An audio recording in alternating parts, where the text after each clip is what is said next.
그림이 있을까요?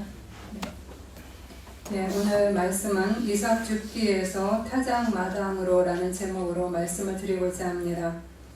앞에 보시는 그림은 아주 유명한 장 프랑스와 밀레의 이삭 줍는 여인들이라는 명화입니다. 참 이 그림을 보면 어떤 느낌이 드세요? 저는 개인적으로 참 마음이 평안하다.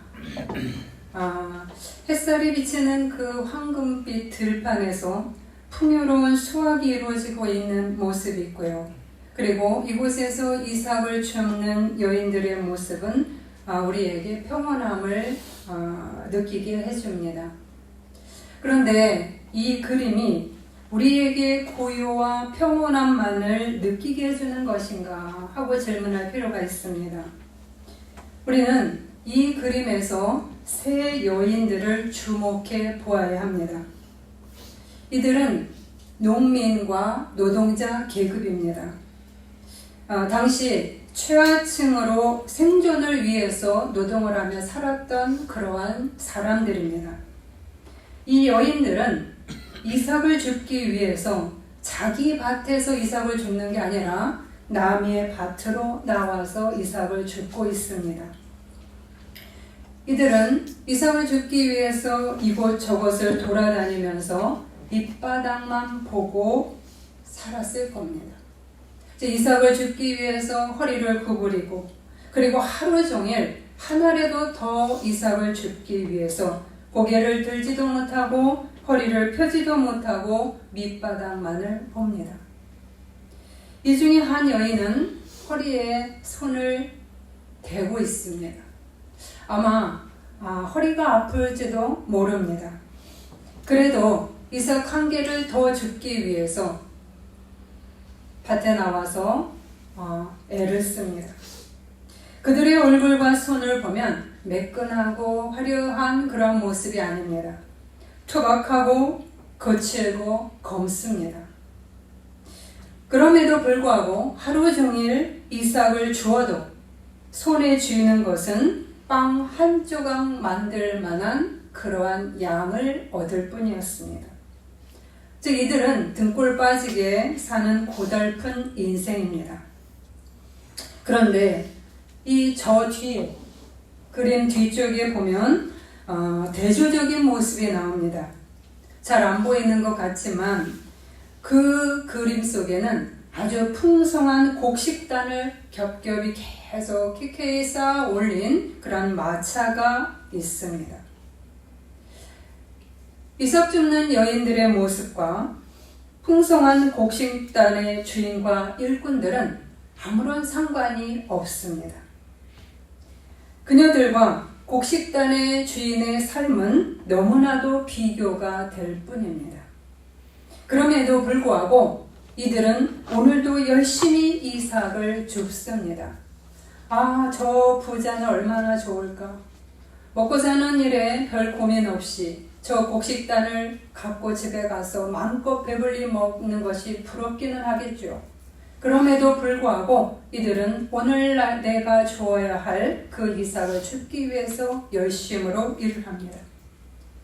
이 농민과 노동자 계급의 이 여인들은 아무에게도 관심의 대상이 되지 못하는 여인들입니다. 하찮은 계층의 여인이기 때문입니다. 그런데 이런 여인들이 눈에 들어온 사람이 있었습니다. 바로 화가 밀레입니다. 그는 누구보다도 이 여인들을 그림의 주인공이 되게 그렸습니다. 뒤에 있는 곡식단의 주인을 중앙에 배치하지 않았습니다. 인생의 가장 밑바닥에서 하루 종일 바닥만을 보고 지낸 이 여인들에게 그림의 주인공 자리를 내주면서 크게 확대시키고 있습니다.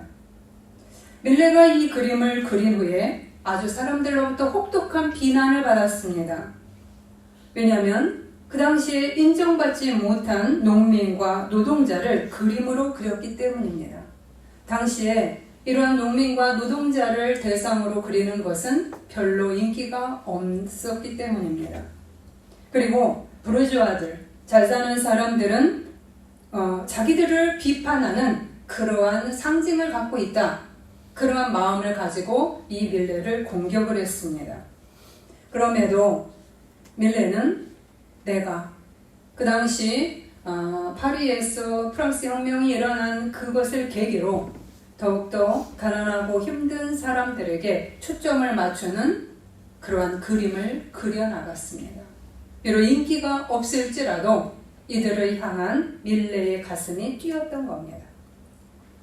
우리는 아무도 관심 갖지 않는 사회적 빈곤층에 대해서 누군가는 따스한 눈길로 그리고 존엄성을 지닌 그러한 존재로 그들을 보고 있음을 기억하셔야 합니다. 누군가가 나를 보고 있다. 그 대상이, 그 빈곤층이 바로 우리일 수도 있습니다. 아닌 분도 계시겠지만 어려운 분들이 많을 때 우리가 바로 이 대상이 될 수가 있습니다. 누가 나에게 관심이 있을까? 나의 이 고통과 이 괴로움과 이 기근과 이러한 마음의 우울을 누가 알 수 있을까? 우리는 아무도 나를 바라보지 않을 거라고 생각할지 모르지만 누군가는 우리를 바라보고 있습니다. 그 중에 가장 눈을 크게 뜨고 보시는 분은 하나님이시죠. 오늘 말씀에서도 이삭을 줍는 여인이 등장을 합니다. 이 여인을 주목하여 본 이는 누구며 우리에게 주는 메시지는 무엇인가? 오늘 이 말씀을 드리고자 합니다. 오늘 말씀의 배경은 룻기 1장 1절에서 이렇게 얘기합니다. 사사들이 치리하던 때에 그 땅에 흉년이 드니라. 유다 베들레헴의 한 사람이 그의 아내와 두 아들을 데리고 모압 지방에 가서 거류하였는데 라고 말씀하고 있습니다. 즉 사사들이 치리하던 때에 유다 땅에 흉년이 들었다고 이야기합니다. 그래서 나오미와 그의 남편과 두 아들은 유다 땅을 떠나기로 결심을 내리고 떠납니다. 그리고 이방 땅 모압으로 이주를 합니다. 좀 더 나아지기 위해서 내 경제적인 살림이 좀 더 풍요로워지기 위해서 유다를 떠났습니다. 그런데 결과는 비참했습니다. 더 추락을 했습니다. 남편도 죽었고 아들 둘도 다 죽어버렸습니다. 오직 이방 며느리 두 명과 나오미만 살아남았습니다. 그 당시에 사회적인 최빈곤층 과부 3명만 살아남은 것입니다. 그것도 빈털터리가 되어서. 나오미는 이때 모압에서 유다의 소식을 듣게 됩니다. 여호와께서 자기 백성들을 돌보셔서 양식을 주셨다는 소식입니다. 하나님께서 유다 땅에 다시 곡식을 주셨네. 그 소리가 이 나오미에게 들렸습니다. 그래서 나오미는 결단을 내립니다. 이제는 다시 고향으로 돌아가야 돼. 하나님이 통치하시는 그 땅으로 돌아가야만 해. 그러면서 이제 며느리들에게 이야기를 합니다. 며느리들은 유대인이 아니고 모압 여자들이기 때문에 너희들이 더 이상 나와 같이 있을 필요가 없다. 너희들은 네 고향으로 돌아가서 제가를 해라 라고 이야기합니다. 내가 줄 것이 아무것도 없으니 너희 길을 가라 라고 말합니다. 그래서 첫째 며느리는 그 말에 순종해서 자기 고향으로 돌아갔습니다. 그런데 둘째 며느리 룻은 시어머니를 붙잡고 놓아주지 않습니다. 그러면서 이렇게 얘기를 합니다. 어머니께서 가시는 곳에 나도 가고 어머니께서 머무시는 곳에서 나도 머물겠나이다. 어머니의 백성이 나의 백성이 되고 어머니의 하나님이 나의 하나님이 되시리니 내가 거기서 묻힐 것이라. 이렇게 말합니다. 아주 강하게 나오미에게 달라붙는 이 룻을 떨쳐버릴 수가 없었습니다. 그래서 나오미는 룻을 데리고 함께 유다로 돌아옵니다. 고향으로 돌아오자 사람들이 나오미를 알아봅니다. 야, 나오미가 돌아왔다. 나오미가 다시 왔어. 너무나 기뻐합니다. 그러자 나오미는 말합니다. 나를 나오미라 부르지 말고 마라라 부르라. 내가 풍족하게 나갔더니 여호와께서 내게 비어 돌아오게 하셨느니라. 내가 유다 땅을 떠날 때까지만 해도 내가 그리 빈곤하지는 않았는데, 더 내가 떨어지지 않으려고 내가 유다를 나갔는데 오히려 나는 더 빈곤한 상태에서 추락했다. 그러니 나를 나오미라 얘기하지 말고 말하라 하라. 나는 비어들어 왔느니라 라고 이야기합니다. 이 장면 속에서 우리는 나오미의 모습을 볼 수가 있습니다. 나오미라는 그 이름은 아름다운, 곱다, 기쁨, 행복한 여자라는 뜻을 가지고 있습니다. 그런데 그는 나를 이제 더 이상 나오미라 이야기하지 말라, 나를 마라라고 부르라고 이야기했습니다. 마라라는 것은 괴로움과 혹독한 쓰라림이라는 뜻입니다. 나는 유다를 떠난 이후로 나의 기쁨과 아름다움과 고운 내 얼굴과 행복한 모습은 사라졌어요. 그리고 오직 혹독한 쓰라림과 괴로움만 있는 내가 되었다고 그는 고백하고 있습니다. 하나님을 더 가까이 붙잡는 게 아니라 하나님을 등지고 떠나갔을 때 그는 내가 더 빈해지고 추락하고 내 얼굴은 고통스럽게 일그러졌다고 고백하는 것입니다. 내가 좀 더 나아지고 싶어서 유다를 떠났는데 나는 텅 빈 상태로 돌아왔어요 라고 고백합니다. 그러나 나오미와 우리는 하나 기억해야 할 것이 있습니다. 그것은 무엇인가? 고난은 바로 우리의 힘을 내려놓고 하나님의 힘을 의지하게 만든다는 사실입니다. 아멘. 텅 비어서 그가 돌아왔습니다. 텅 빈 그 모습이란 절망과 좌절만 존재하지 않는다는 것을 깨달아야 합니다. 텅 빈 나의 내면 속에 나오미는 깨달았습니다. 내가 나의 힘으로 가득 채웠던 내가 고난을 통해서 내 마음이 비워졌다. 그리고 이제 이 텅 빈 마음을 채워줄 분은 오직 하나님밖에 없음을 깨닫게 되는 것입니다. 아멘. 내가 이제 하나님을 의지해서 하나님의 은혜로 텅 빈 것을 채워야 한다는 것을 나오미는 깨달아야 했다는 것입니다. 그뿐만 아닙니다. 한 가지 더 나오미는 기억해야 됩니다. 우리도 기억해야 합니다. 무엇이냐면 나오미는 이렇게 얘기를 했습니다. 나를 말하라 부르라.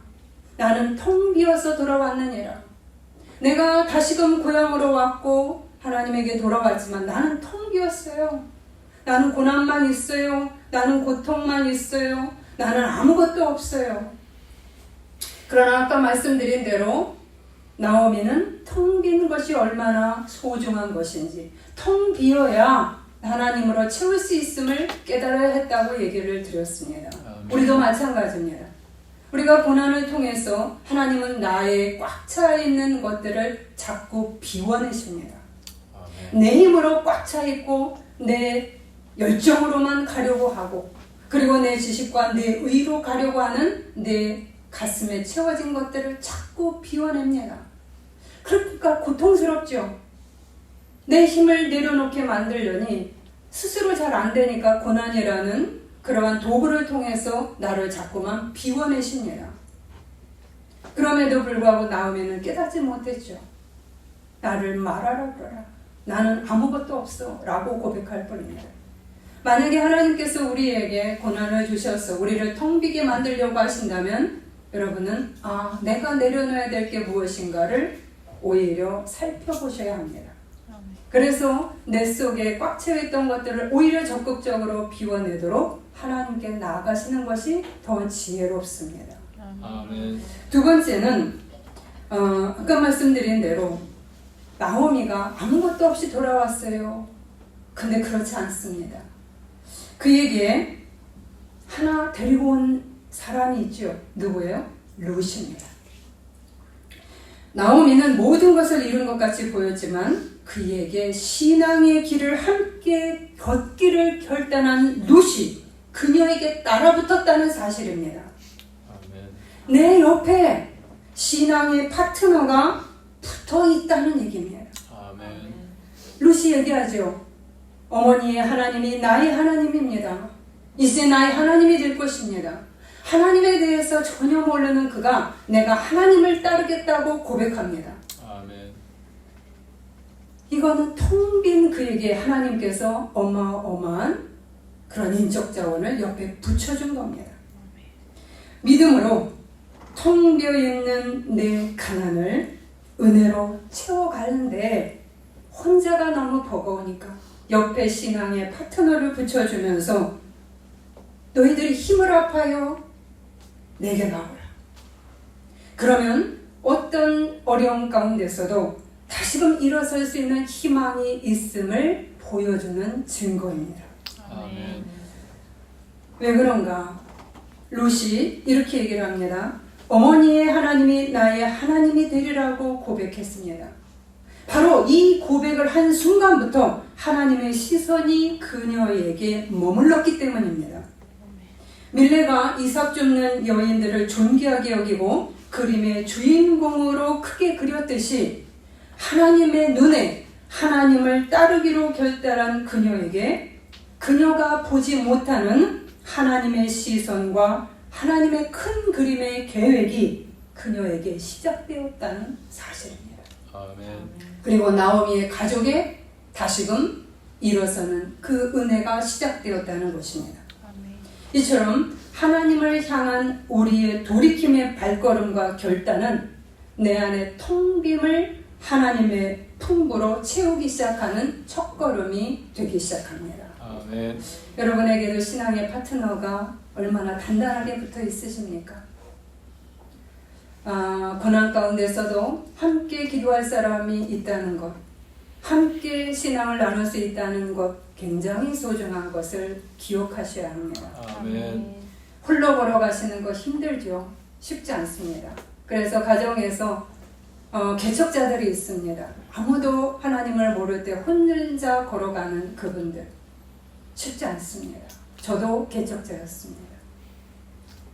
누구에게 얘기할 사람도 없고 혼자 묵묵하게 골방에서 기도해야 되는 그 시간을 거쳐갑니다. 각양 고난과 환난이 있을 수도 있습니다. 그럼에도 하나님이라는 표대를, 하나님이라는 주님의 십자가를 꽉 붙잡고 걸어가야만 합니다. 그럴 때 한 명이 내 옆에 붙고 또 한 명이 내 옆에 붙을 때는 내게 정말 천군만마 같은 그러한 능력으로 우리에게 작동을 하게 됩니다. 아멘. 바로 이러한 롯이 나오미 옆에 붙어 있었기 때문에 텅 빈 속에서도 하나님은 은혜를 채우기 시작했다는 사실입니다. 롯이 이렇게 나오미와 함께 유대로 돌아왔습니다. 그런데 여전히 하루하루 먹고 사는 것이 어렵습니다. 그래서 롯은 보리 추수가 시작되는 때에 이삭을 줍기로 결정을 합니다. 롯은 아침부터 계속해서 허리를 굽으려 저녁까지 이삭을 열심히 줍습니다. 7주간 지속되는 추수기간입니다. 이때를 놓치지 않습니다. 그녀는 작은 이삭이라도 버리지 않고 줍습니다. 한 개라도 더 주우려고 애를 씁니다. 이것이 중요합니다. 작은 이삭을 하찮게 여기지 않는 자세입니다. 아멘. 우리에게 이 주어진 일용할 양식에 감사하셔야 합니다. 1년치가 있으면 얼마나 좋을까요? 예, 저도 그렇습니다. 아니면 한 달도 여유롭고 풍부하게 내가 살았으면 얼마나 좋을까? 저도 그렇습니다. 그런데 궁핍할 때에 그냥 하루 몇 푼이라도 내 옆에 있는 것을 감사해야 될 때가 있습니다. 작은 것일지라도 감사하는 것. 그 돈도 없는데요. 빚을 융통해야 되는데요. 융통하는 것에도 아멘 감사합니다 라고 우리가 고백할 수도 있어야 합니다. 아멘.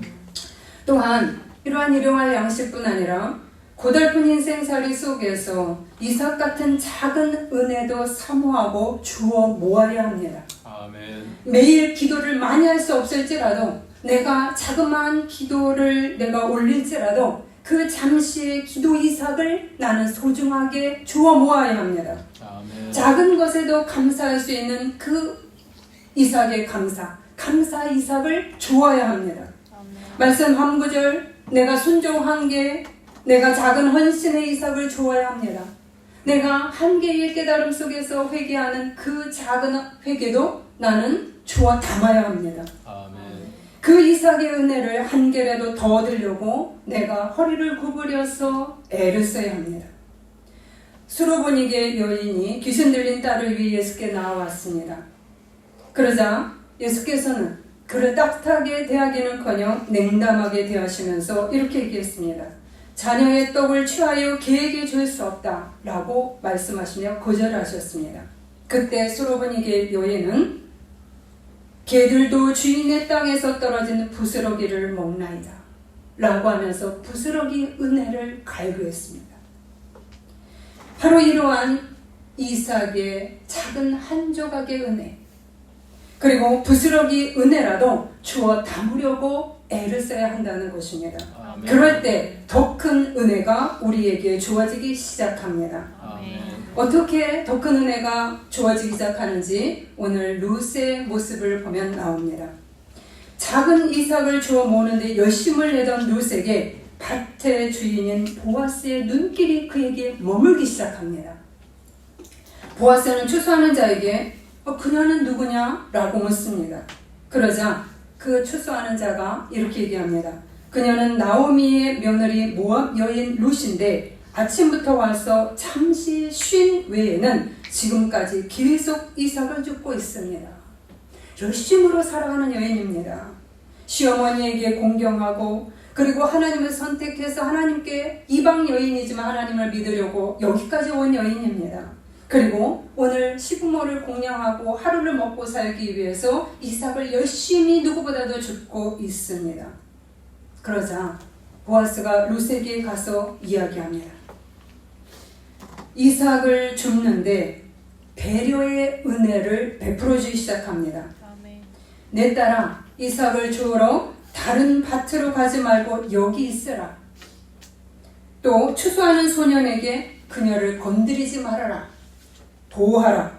그리고 내가 목마르거든 멀리 가지 말고 여기 내 소년들이 기르온 나의 물을 마셔라 라고 이야기를 해줍니다. 이까짓 게 무슨 대단한 은혜예요. 아직까지 곡식을 많이 주지는 않았죠. 그럼에도 불구하고 보아스의 눈길이 이 룻에게 머물렀고 그리고 그녀를 더욱더 보호하는 보호의 방패막, 안전한 보호벽을 쳐주기 시작을 합니다. 특별한 배려를 통해서 그녀가 안전하게 이삭을 더 많이 주울 수 있도록 하고 있다는 것입니다. 이 보아스의 말에 룻은 감사의 깊은 인사를 드립니다. 룻이 엎드려 얼굴을 땅에 대고 절하며 이방 여인인 나에게 어찌 이런 은혜를 베푸시며 돌보신나이까? 라고 얘기합니다. 여러분, 이것이 중요하죠. 지금 룻은 감사의 이삭을 또 올리고 있습니다. 아멘.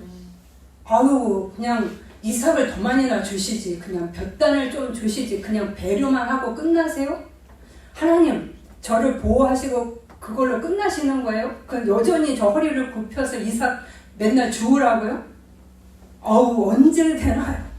언제 저는 이삭을 줍는 인생에서 패고 나가나요? 툴툴툴툴툴툴툴 이렇게 얘기하지 않는다는 거야. 내가 허리를 구부려서 고생하면서 이삭을 줄지라도 오히려 나를 배려해 주신 그 하나님 앞에 이삭의 감사의 은혜를 잊지 않고 감사하는 감사의 이삭을 지금 올리고 있다는 사실입니다. 아멘. 여러분, 작은 것에 감사하십니까? 내가 큰 것을 거머쥐어야 감사하십니까? 하나님께 예배드릴 수 있음에 감사하시는 것, 하나님이 나를 보호하심에 감사하셨습니까?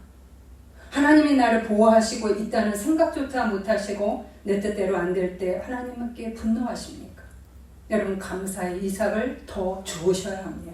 아멘. 아멘. 그러자 보아스는 그녀의 선한 심성과 그리고 하나님을 향한 결단을 내가 이미 들었다고 말합니다. 네가 이렇게 살아왔음을 내가 들었느니라. 그러면서 배려하는 것을 넘어서 배려까지 구시지요.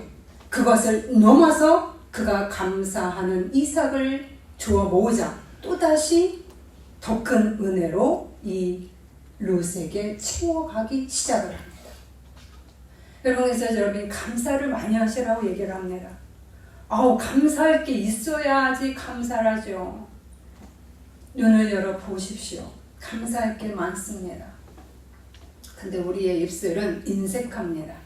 하나님 앞에 달라는 기도는 풍성한데 감사의 입술은 굉장히 인색합니다. 그런데 오늘 룻은 감사의 열매를 얻어가고 있습니다. 다시 더 풍성한 공급을 하시는 하나님을 만나게 됩니다. 베러의 은혜입니다. Good bearer. 네. 2장 12절에 보면 여호와께서 내가 행한 일에 보답하시기를 원하며 이스라엘의 하나님 여호와께서 그의 날개 아래에 보호를 받으러 온 내게 온전한 상 주시기를 원하노라 아는지라. 보아스는 그녀를 위해서 축복 기도를 합니다. 그냥 기도해 준 것이 뭐가 좋은 거예요? 여러분, 하나님의 예언에 그런 기도를 행하는 것이고 하나님의 축복을 끌어다 주는 은혜입니다. 그러면서 이리로 와서 새참을 함께 먹자. 자기의 밥 먹는 곳에 그녀를 초대합니다. 그리고 볶은 곡식을 배불리 먹고 남도록 해줍니다. 지금껏 배를 골고 살았습니다. 아끼고 또 아끼면서 살았습니다. 그런데 보아스가 그의 배를 채워줍니다. 그리고 남깁니다. 그리고 그것을 싸들고 갈 수 있도록 해줍니다. 내 집에 있는 시어머니의 배를 같이 채울 수 있도록 해줍니다. 배려를 넘어서서 채움이 그에게 이루어지고 있습니다. 그러면서 하나를 더 이야기하지요. 추수하는 자에게 말합니다. 곡식 단사이에서 이삭을 죽게 하고 책망하지 말고 오히려 곡식 다발에서 조금씩 일부러 뽑아버려서 더 많이 죽게 하라. 아까 배려만 할 때는 우리가 툴툴거릴 수 있어요. 그냥 나를 보호만 하신다고? 그럼에도 불구하고 아멘 감사합니다 라고 했던 그 룻에게 이제 곡식을 더 많이 갖고 갈 수 있도록 배려를 해줍니다. 당시에 이삭을 처리하는 법이 레위기에 있었습니다. 이삭을 가난한 사람들이 갖고 가도록 밭의 그 모퉁이까지 다 거두면 안 되는 그런 법이 있습니다. 그러니까 남겨둬야 됐습니다. 이삭을. 또 하나는 밭주인이 이삭을 직접 그 이삭 줍는 사람들에게 주어서는 안 됐습니다. 직접 자기가 주어야 됐고요. 또 하나, 주인이 깜빡 잊어버리고 단을 거뒀는데 보리단을 거두거나 밀단을 딱 거두었는데 그것을 잊어버리고 놓고 갔어요. 그러면 놓고 갔네 그래서 다시 가져갈 수가 없습니다. 그러니까 그것을 발견하면 횡재가 되는 거죠. 누군가 이게 버려진 단을 내가 주었네. 이게 땡 잡았네. 이러면서 딱 갖고 갈 수가 있는 겁니다. 그리고 또 하나는 곡식을 추수하는 데서 이삭을 줍지 못하게 되어 있습니다. 즉 그 추수꾼들이 쭉 추수하는 곳 속에 가면서 추수를 이삭을 못 줍게 되어 있고요. 오히려 추수하고 난 다음에 들판에서 떨어진 것을 줍게 되어 있습니다. 그런데 지금 어떤 일이 벌어지고 있어요? 보아스가 룻에게 추수하는 일꾼을 따라다니며 금지했던 그 명령을 제하고 그녀에게만은 추수꾼을 따라다니면서 이삭을 죽도록 허락합니다. 그러면 떨어진 나달이 엄청 많겠죠. 더 많이 걷어갈 수 있는 그러한 기회를 포착하는 겁니다. 그럼으로써 시어머니에게도 풍부한 양식을 가져다 드릴 수 있게 만들어 주었습니다. 궁색한 먹거리를 이제 충분히 채워주시는 은혜를 경험합니다. 이전에는 입에 푸칠하기가 힘들었어요. 그런데도 룻은 열심히 이삭을 주며 살았고 하나님을 향해서 결단을 내리고 돌아왔고 그리고 감사의 이삭, 그 다음에 섬김의 이삭, 그리고 작은 기도의 이삭을 열심히 심었습니다. 열심히 주워 담았습니다. 그러자 이제는 조금 나은, 조금 더 배불리 먹을 수 있는 지경이 이르렀다는 이야기입니다. 이때 룻은 감사를 잊지 않습니다. 여전히 감사의 이삭을 주워 담습니다. 아멘. 하나님의 축복이 더 그녀에게 이 감사를 통해서 흘려 들어옵니다. 하나님은 그 감사를 받으시고 그녀에게 더 큰 미래를 열어주시기 시작을 합니다. 보아스의 기도처럼 여호와의 날개 아래에 보호를 받으러 온 내게 온전한 상 주시기를 원하신다는 기도를 이루고 계십니다. 아멘. 이제 룻은 나오미에게 이 이야기를 가서 합니다. 나오미는 궁금합니다. 얘야, 오늘 무슨 일이 있었니? 네, 어머니, 오늘 이러한 일이 있었어요. 와, 그랬어? 보아스를 네가 만났다고? 나오미가 보아스가 자신의 며느리를 도와줬다는 말을 듣자 그 눈이 더 반짝입니다. 그러면서 나오미는 룻이 보아스에게 더 밀착하도록 지도합니다. 얘야, 타작마당이 곧 있을 것이다. 타작마당에서 고리를 까불리는 날 아마 보아스는 그 추수한 것을 보호하기 위해서 타작마당에서 잠을 잘 것이다. 그러니 너는 목욕을 하고 기름을 바르고 의복을 단장해서 입고 타작마당에 내려가서 보아스가 잠자는 곳에 가서 그의 발치 이불을 들고 거기에 누우라고 지시를 합니다. 지금 나오미는 룻이 이삭을 줍는 그러한 인생에서 멈추기를 원합니다.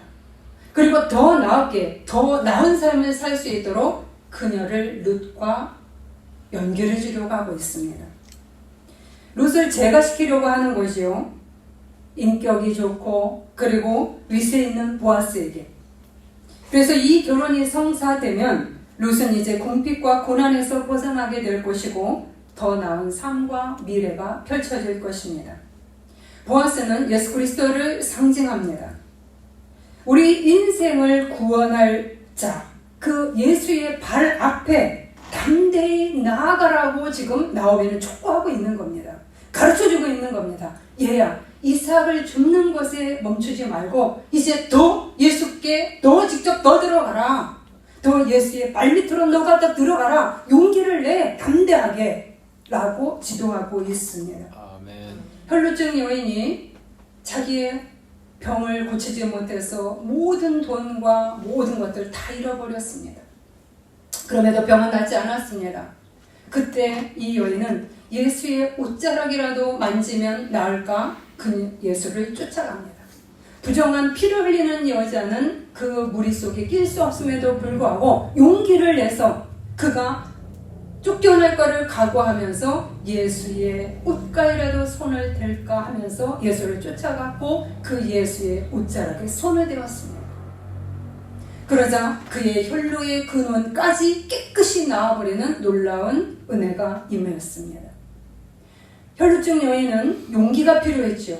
담대함이 필요했습니다. 더 적극성을 띠고 예수의 발 밑으로 들어가야 했습니다. 우리도 마찬가지입니다. 우리는 매일 기도에 익숙한 기도를 합니다. 그리고 매일 감사를 할 수 있습니다. 물론 그것도 안 하시면 여러분 하셔야 합니다. 이삭 줍기를 하셔야 합니다. 그러나 우리는 조금 더 하나님 앞에 예수 앞에 주여 내 인생을 구원할 그 예수의 발 앞에 가서 발치에 그 예수의 옷자락에 내가 닿기를 원하고 그 당신의 옷자락이 나를 덮기를 사모하면서 달려가실 수도 있어야 합니다. 아멘. 바로 이렇게 나오면은 룻이 너가 용기를 더 내라. 너 하나님께 가봐라 라고 얘기를 합니다. 여호와의 날개 아래에 보호를 받으러 온 내게 온전한 상 주시기를 원하신다. 보아스가 얘기했지 않니? 여호와의 날개 아래에 네가 보호를 받으려고 네가 여기까지 따라왔는데 더 온전한 상을 주시는 주님을 너가 붙잡아라 라고 말합니다. 아멘.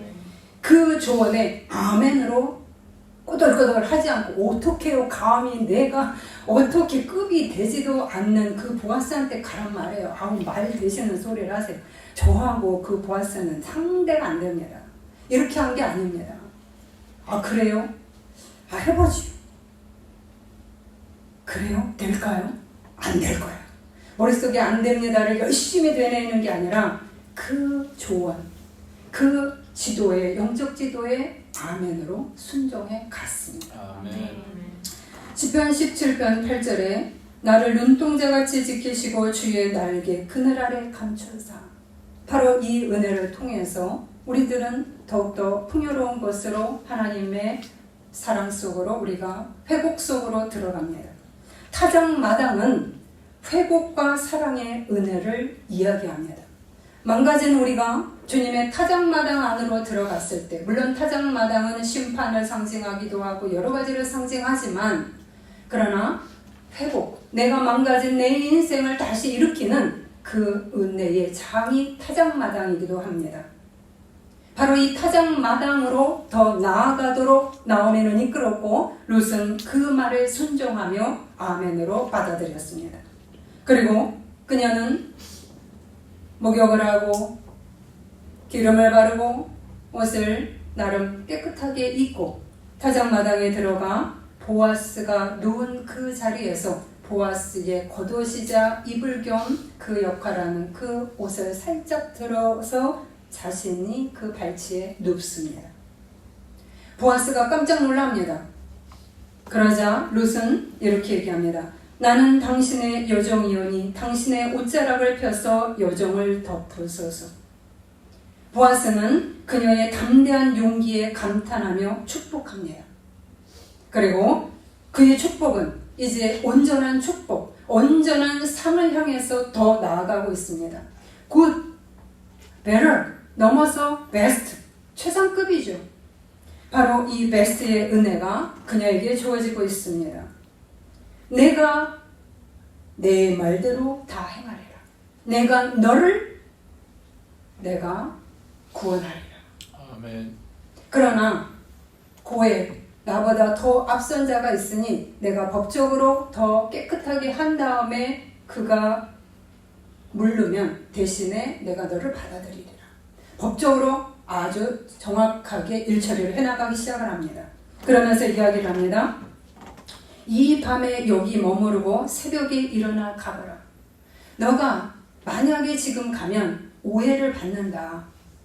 지금까지 너가 현숙하게 살아왔는데 시부모 잘 모시고 열심히 살아왔는데 너가 나를 유혹한 여자라고 오해받을까 하니 너는 여기에 머물렀다가 새벽에 일찍 일어나 가라 라고 얘기합니다. 그러면서 보리를 아주 6대라고 얘기를 하지만 여기에서 한 16kg 정도라고 얘기합니다.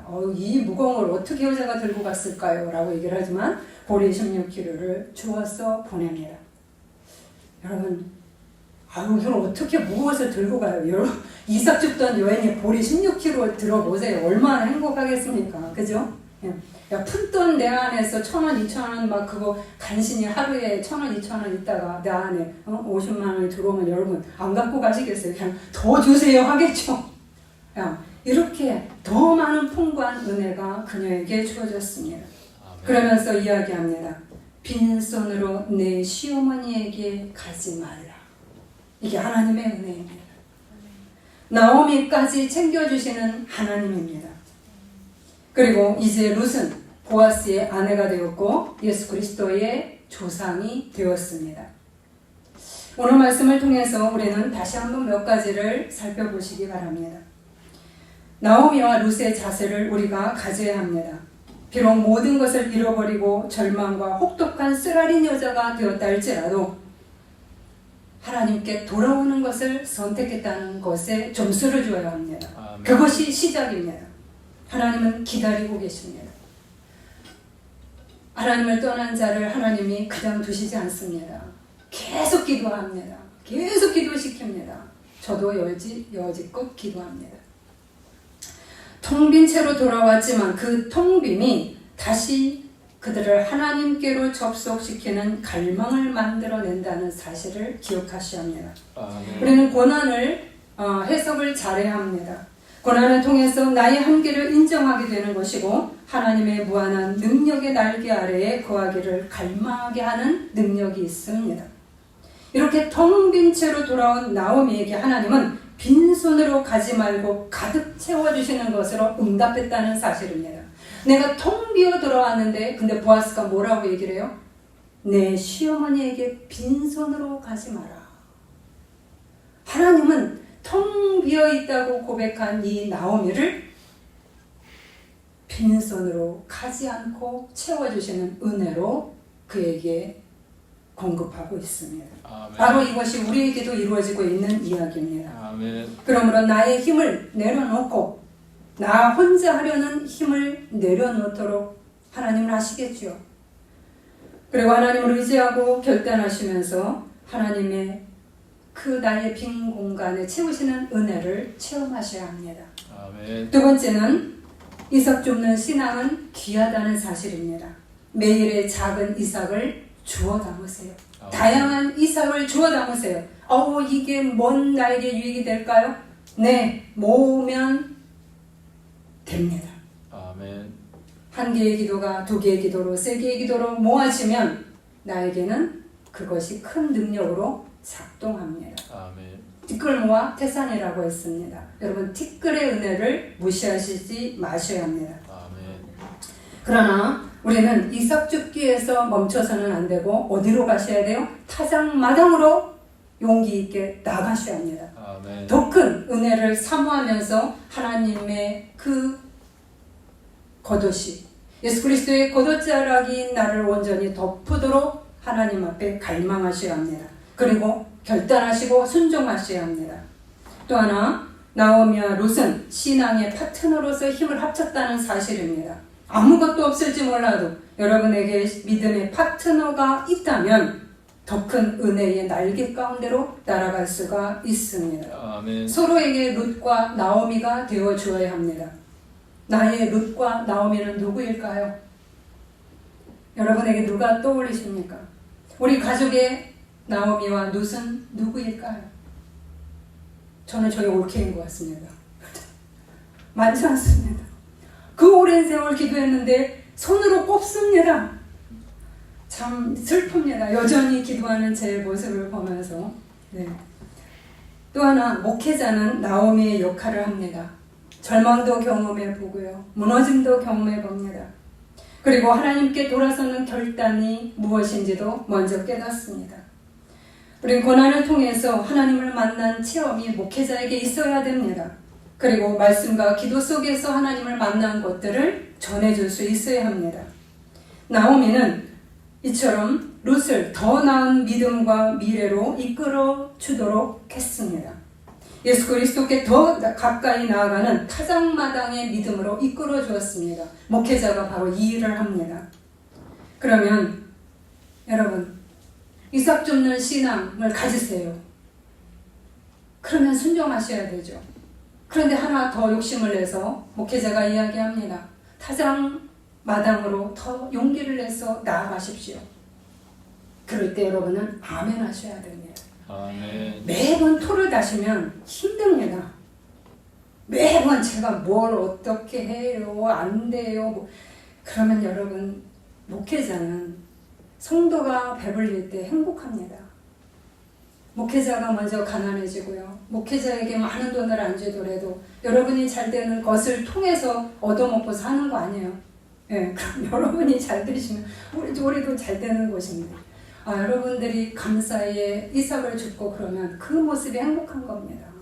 그래서 이 룻과 나오미처럼 목회자와 성도 사이에 정말 멋진 파트너가 되어서 아멘으로 순종하며 걸어가셔야 됩니다. 아멘. 우리가 서로 룻과 나오미가 되고 또 룻과 보아스 같은 파트너가 되시기 바랍니다. 아멘. 누구는 물질로 헌신하는 자, 그리고 따스한 말과 위로와 격려로 같이 파트너가 되는 자, 또 잘못된 삶에서 돌이키도록 촉구하는 파트너가 서로가 되셔야 합니다.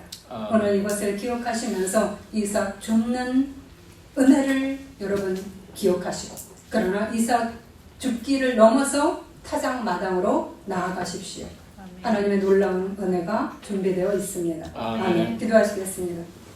여호와의 날개 아래의 보호를 받으러 온 내게 온전한 상 주시기를 원하신다. 이 말씀을 아멘으로 받습니다.